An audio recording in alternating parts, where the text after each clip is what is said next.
Good evening. Now at 9, charges have been dropped against 2 men in the Jaden Chavez Silver murder case. That drive-by shooting killed the 17-year-old Manzano High School student last year. News 13's Candace Hopkins has the details.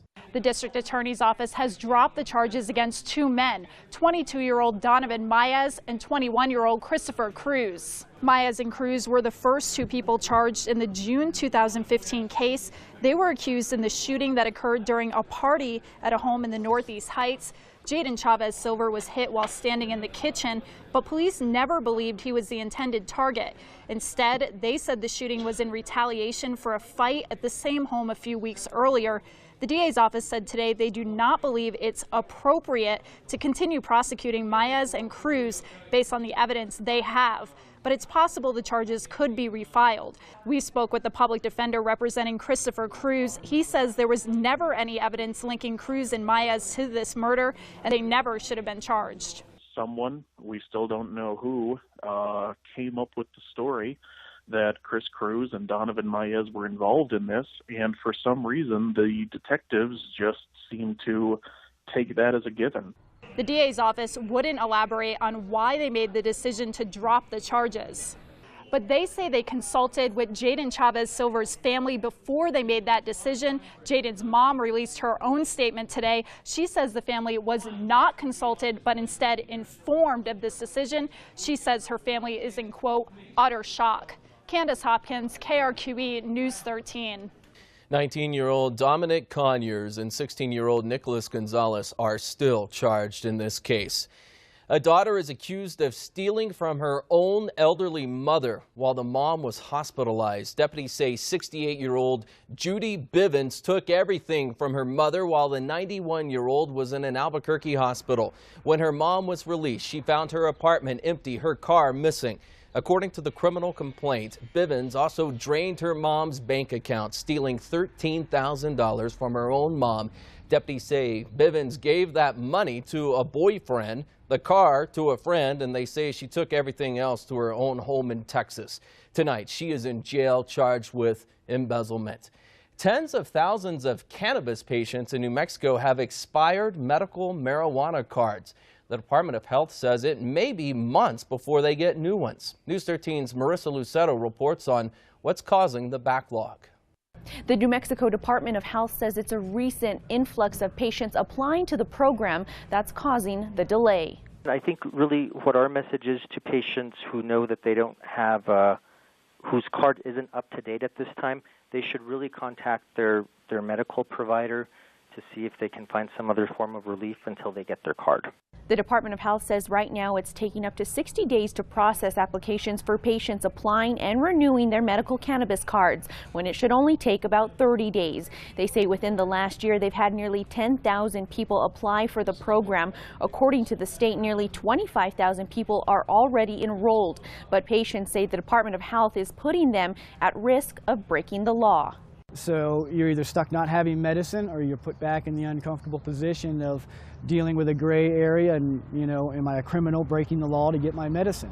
According to the state, it has employees working 6-day shifts and has hired 4 new people to help get caught up. Right now, they say they're processing about 2,700 applications each month. The department says it hopes to be caught up by the end of the summer. They're also asking patients not to call them unless it's been more than 60 days. Marissa Lucetto, KRQE News 13. We asked the state how many patients currently have expired cards. They say their system does not track that data. 2 men and a teen all arrested after that violence after Donald Trump's rally in Albuquerque. That's not all. Police say they plan to bust other lawbreakers. 39-year-old Willie Williams was taken into custody just this afternoon. Police say he is the same man our News 13 photographer caught on video throwing that barrier at a police officer and a police horse. Also arrested 22-year-old Julian Heckman and a 14-year-old Marcus Griego. They are accused of throwing rocks at officers. Police are still looking for as many as 30 suspects tonight, including one guy right here, they say, threw flaming items at police officers. Next time, there may be arrests on the spot. This time, they didn't feel like that was warranted or that the officers could do that safely because people were, they'd have to go into the crowd to get people. Well, we're holding those people accountable. The city says it's already given out rewards to citizens who are helping identify these suspects. They are giving out up to $1,000 per suspect caught. Former President Bill Clinton was back in the land of enchantment today, campaigning on his wife's behalf. Last week, Clinton was in Espanola and Albuquerque. This time, he spoke to supporters in Las Cruces. He only vaguely mentioned Donald Trump today, but he did say it is a time in our country when we should not be divided. He also said New Mexico has an important future with the potential to grow. Let's look at things that we need here and save the transportation costs and make it in America. And we can make a lot of those things in New Mexico if we have the right kind of investments. New Mexico's primary is Tuesday, June 7th.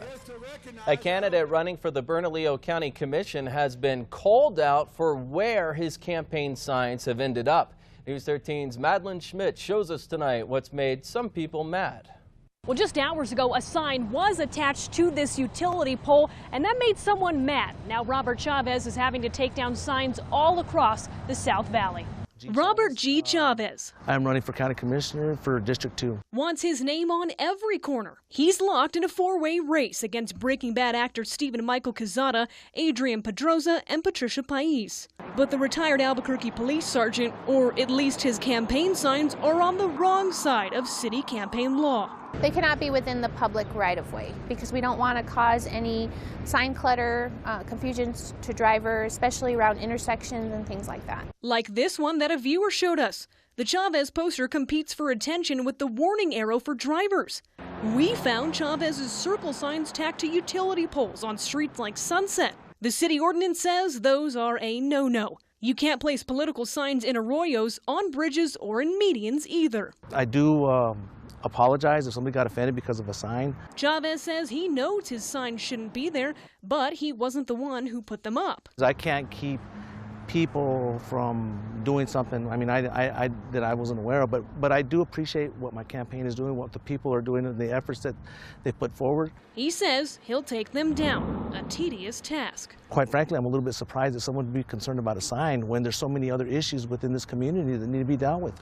Now, the city says it's not uncommon for issues like this to pop up. If city crews do spot a sign that is improperly placed, they will take it down, hold it for 90 days, or at least until the election is over. The candidate is not fined. Madeline Schmidt, KRQE News 13. Early voting in Saturday, 3 commission seats are up for grabs, but District 2 is the only seat with more than one candidate running. Absentee voters for New Mexico's primary have until tomorrow to apply for a ballot in Bernalillo County. You can do that online, by email, by phone, or by picking one up in person. Once you receive an absentee ballot, it must be returned to the clerk's office or to a polling location by 7 p.m. on Tuesday. For more information, we have it for you, KRQE.com. After a decade of roaming without a home, a couple of campus cats finally have a new place to live.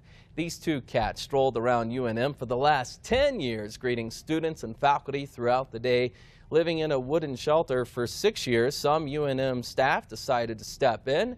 They found the 2 critters a home at Mandy's Farm. That's a nonprofit organization that helps people with disabilities. Cute cats there.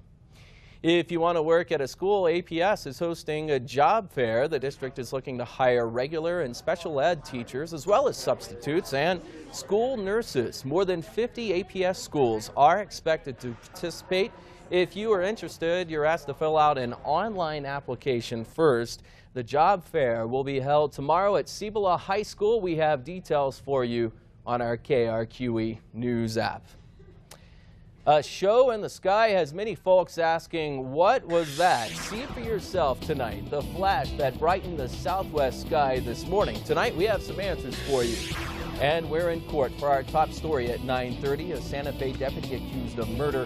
What his wife has to say on the stand. And we had a relative storm break today. That'll continue tomorrow, and then the storms return. We'll talk about it. Your full forecast and a weekend look when we return. Sign up for text alerts on KRQE.com. A bright ball was seen streaking through the sky today. People up early all over the southwest asking themselves today, what was this giant flash of light in the sky? News 13 Cheyenne Cope tells us now from Roswell.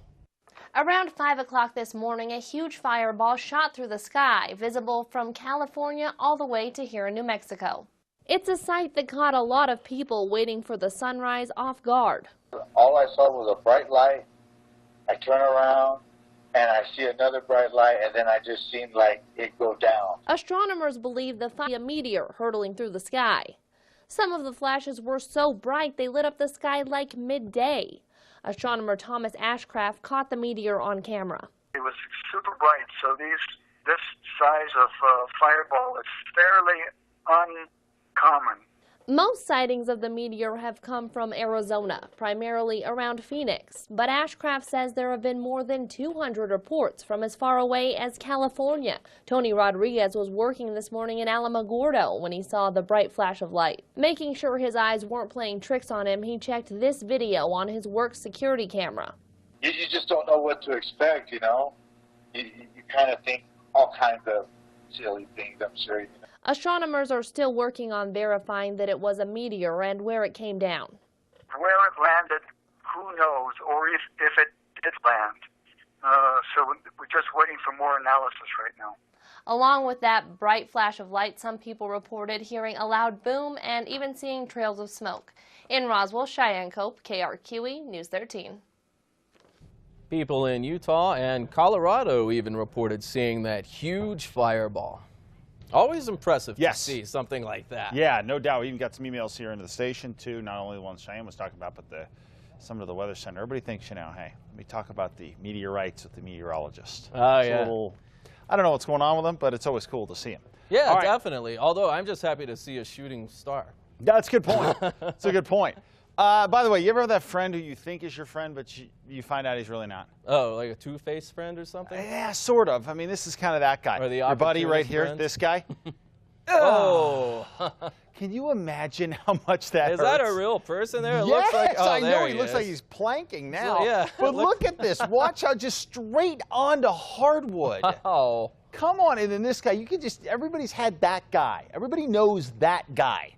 Where you're like, oh, no, we're friends, sort of. Yeah, but he's kind of, you know, he's kind of a jerk sometimes, but, you know, yeah, I like him still. No, you don't. No, you don't. That guy, and he has a reputation. He never learns. Oh, look at him. Oh, goodness. I'm telling you. Remember that when you're a kid, you don't fall on your tailbone as much as an adult as you do as a kid, you know? Good thing. Oh, I had some vicious tailbone shots as a kid. 76 degrees. In the metro, east winds 22, gusting to 26 miles per hour. Those winds will come down a bit tonight, but it is gusty out there right now.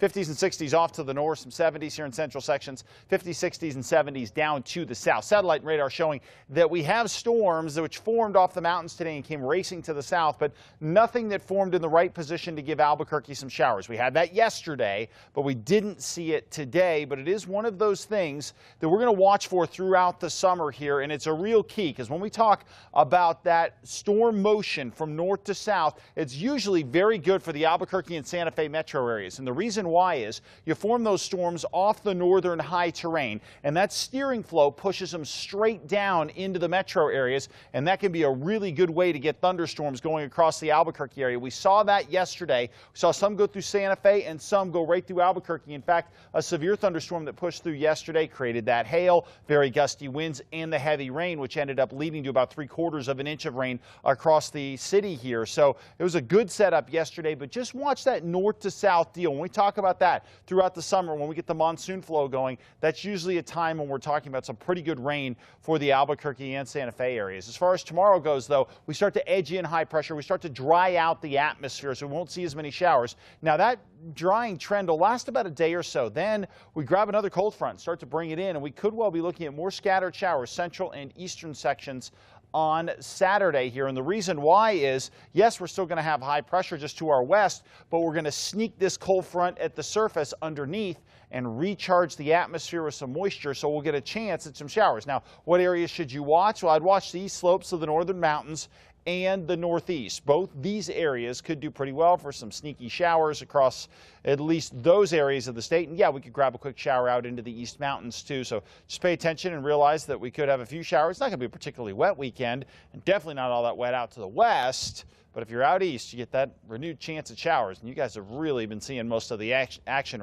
shower-wise. 83 in Durango, 81 Pagosa Springs for tomorrow. Sun and clouds. Mild afternoon on the way. Cortez at 86. Across the northwest, mostly sunny and warm here. 93 in Farmington.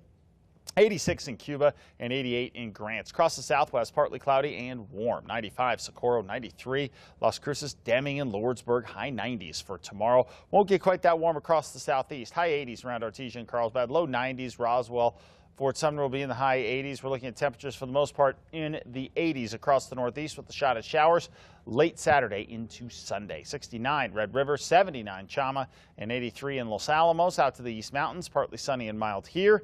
Temperatures topping out in the low to mid 80s. And in the metro area, mostly sunny and warmer for tomorrow. Very nice day on the way. Your extended forecast, we haven't quite hit 90 yet. There's a real possibility we could get there tomorrow with a high of 89. Okay. Thank you, Mark. The race for the White House is getting a bit ugly. How Hillary Clinton and Donald Trump are blasting each other. Plus, tragedy strikes for some service members in Texas. The search for the missing soldiers. Watch live streaming on the KRQE News app. Let's get to the race for the White House now. The attacks ramping up even more today as Hillary Clinton blasts Donald Trump for what she calls his, quote, chaotic approach to foreign policy. This as brand new polls show the race in California tightening between Clinton and Bernie Sanders. Fox News correspondent Doug McKelway is in Washington with the latest. She's one of the worst secretaries of state in the history of our country. Donald Trump himself is a fraud. This afternoon, he'll be voting for the presumptive GOP candidate this fall, citing the two have more common ground than disagreement. In Washington, Doug McKelway, Fox News. Trouble in Texas. 3 soldiers dead after an Army truck overturned in a creek today. Their bodies were recovered from the floodwaters there. 3 more soldiers were rescued. 6 soldiers still missing at this hour. Army officials say several state and local agencies are helping with the search efforts. Recent storms in Texas have left parts of the Lone Star State underwater. Governor Greg Abbott has already declared a state of disaster in 31 counties. Toxicology tests for Prince concluded the entertainer died from an overdose of the opioid fentanyl. Prince died in April. He was found unresponsive at his home in Minnesota. An autopsy conducted the day after his death, but the official results just released now. Since then, information has emerged about the entertainer's alleged abuse of prescription drugs. More local news continues on KRQE News 13 at 9 on Team Casa Fox. Still to come, testimony from the wife of a deputy charged with murdering his partner, what she says she heard over the phone. Plus, plane plunges. A Thunderbird crashed today after a graduation at the Air Force Academy. Will it impact this weekend's air show here? And pulling for him. A man plans to do something that's never been done before in New Mexico, how he's getting ready to pull a jumbo jet with his own hands.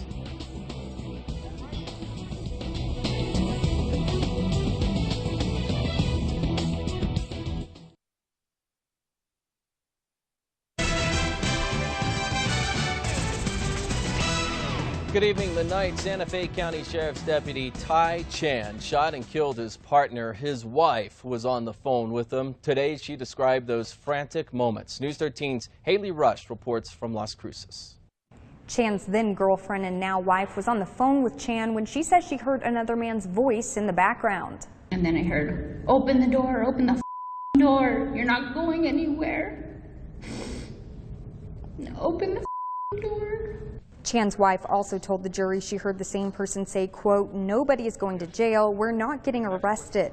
She also heard shuffling and was trying to get Chan's attention. She says he eventually told her over the phone that Martin had punched him and kicked him. It was October 2014 when Chan and Martin, both Santa Fe County Sheriff's deputies, were staying the night at the Hotel Encanto in Las Cruces after dropping off an inmate in Arizona. Police there say the two got into an argument at a bar, and that fight continued back at the hotel. Chan shot Martin in the back as he was running to an elevator, according to police.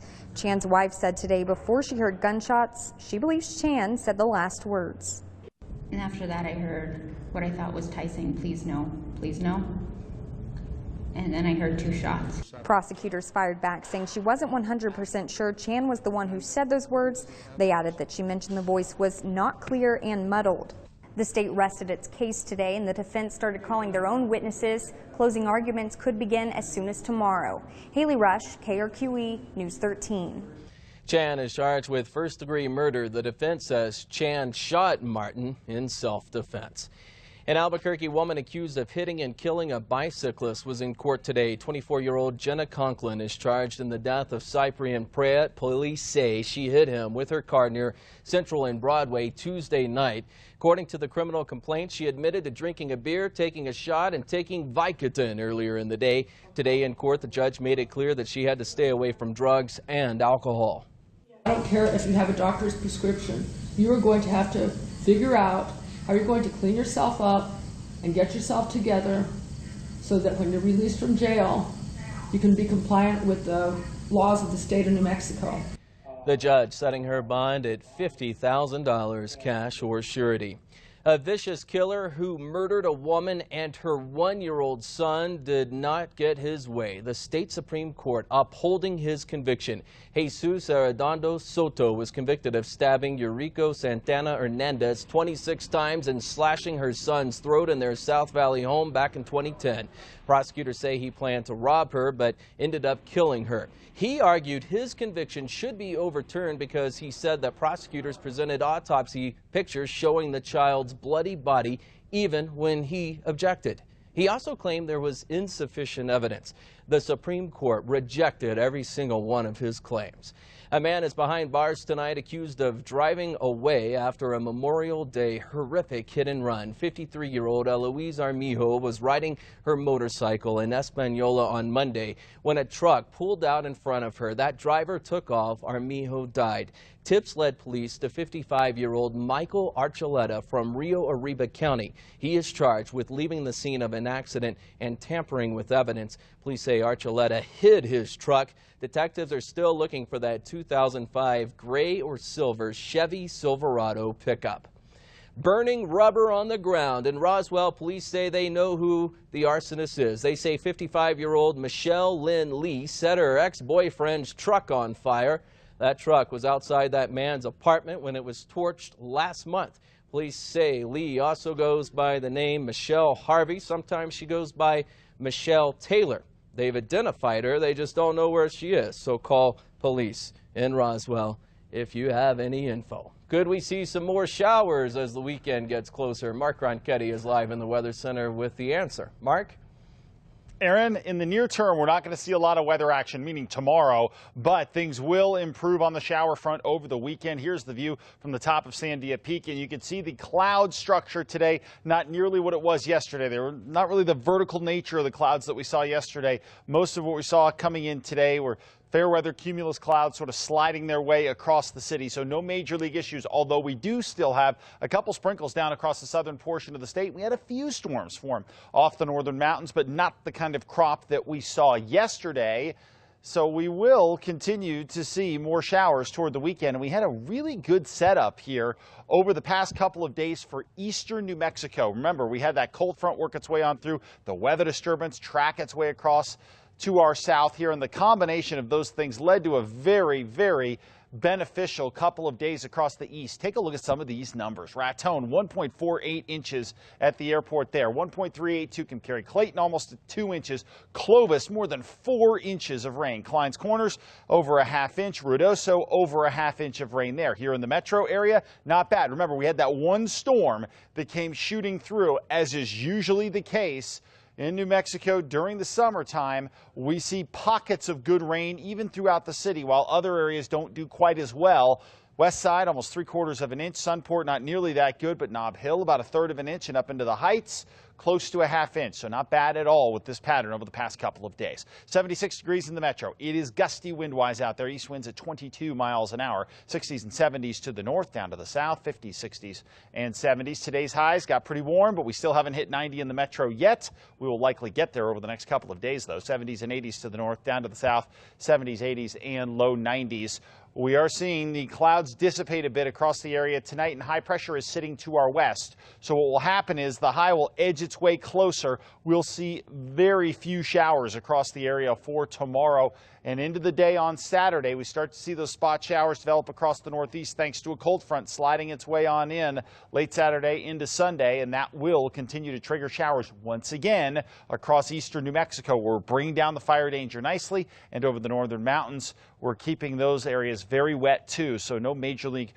at least fire threats in those portions of the state. Now across the south, same thing can't be said, especially western sections. That fire danger is a little bit higher. That, as you can see tomorrow, not much going on shower-wise, but it does improve across the area by Saturday. Northern mountains, central sections out to the east, scattered showers will continue, and we'll see another round into the day on Sunday. Let's go region by region. Sun and clouds and a mild afternoon across southern Colorado. Looks good from Cortez over to Alamosa. Temperatures in the 80s with plenty of sunshine. Over to the northwest, mostly sunny and warm. 93 in Farmington. We'll get to Carlsbad. 88 in Grants and 89 in Gallup. Out across the southwest, partly cloudy and warm here. Mid-90s, Socorro, high 90s, Lordsburg, and mid-90s around Glenwood. Over to the southeast, partly sunny and warmer conditions. We're going to be in the high 80s and low 90s. And overall, the northeast looks nice. Sun and clouds. The spot showers not out of the question, but the better shot does look like Sunday across the area. Meanwhile, northern mountains partly cloudy with a spot afternoon storm possible, but not likely. That does become a bit more likely, though, Saturday and Sunday. 84 in Edgewood, 83 in Cedar Crest, and 86 into Harris. Finally, here in the metro area, mostly sunny and warmer. 91 downtown, 90 on the west side, and 94 in Belen. Your 7-day forecast. Not bad, high 80s, low 90s. So I do think we'll get to 90 degrees. If we don't get there the next couple of days, we're likely to get there by Monday or Tuesday. So we're not going to last much longer on this streak without hitting 90. Aaron? Thank you very much indeed, Mark. Disaster in the air as a Blue Angels jet crashes in Tennessee, leaving that pilot dead. The U.S. Navy Blue Angel just crashing after takeoff this afternoon during a practice flight. This was about 50 miles from Nashville. A large fireball in thick black smoke could be seen surrounding the scene of that crash just beyond the runway. The Navy says the accident happened as the plane was beginning to take off. No civilians were hurt. A pilot involved in a Colorado crash was much luckier. Major Alex Turner parachuted to safety and walked away unharmed after a Thunderbird plane crash. That F-16 went down this afternoon after performing in the Air Force Academy graduation ceremony today, where the president was. As Cody Fisher reports for us tonight, Major Turner has over 1,500 hours of flight time in the F-16. His experience on the team is this is his first show season. He's already conducted or been a part of 22 shows this year. After the show at the Air Force Academy, Major Turner was trying to land at Peterson Air Force Base when things went haywire. He had already put his gear down, and that's when the incident occurred. And so as far as gliding, it just flew a normal flight profile without under control of the pilot. Instead of just bailing out and letting the plane go down, he did everything he could to make sure people on the ground were safe. He made a conscious effort to direct his aircraft away from some of the local neighborhoods that are here in the area. Our Fox 21 News drone pilot, who's also a licensed pilot, says the job Major Turner did in safely crashing and ejecting from the plane is remarkable, considering the plane slid on its belly and didn't explode. We still don't know the cause of the crash. The Air Force will perform a thorough investigation into the causes of the mishap, and those findings will be released when the investigation is complete. That was Cody Fisher reporting from our sister station in Colorado Springs. In response to the crash, Kirtland Air Show officials say the Thunderbirds team will not be flying at this weekend's air show, but the rest of the performers will go on as scheduled. A federal judge has given the green light for the Navajo Nation to sue Urban Outfitters. The tribe filed a trademark infringement lawsuit against that company back in 2012. Urban Outfitters claim the Navajo Nation knew or should have known the Navajo name has been used in the store for years and that the tribe had delayed filing a lawsuit in order to possibly get a bigger payout. Well, the judge ruled against those claims. Van Tate next in sports here on News 13 on 2 Casa Fox. And just ahead tonight, a man on a mission. The man working on pulling a jumbo jet in Albuquerque all by himself. For anyone, dealing with cancer is tough, but what do you do when your pet has cancer? I'm Gabrielle Burkhart. Coming up tonight at 10 on KRQE News 13, we'll show you the lengths one man is taking to save his companion and the group that's helping him do it. Get live radar on the KRQE weather app.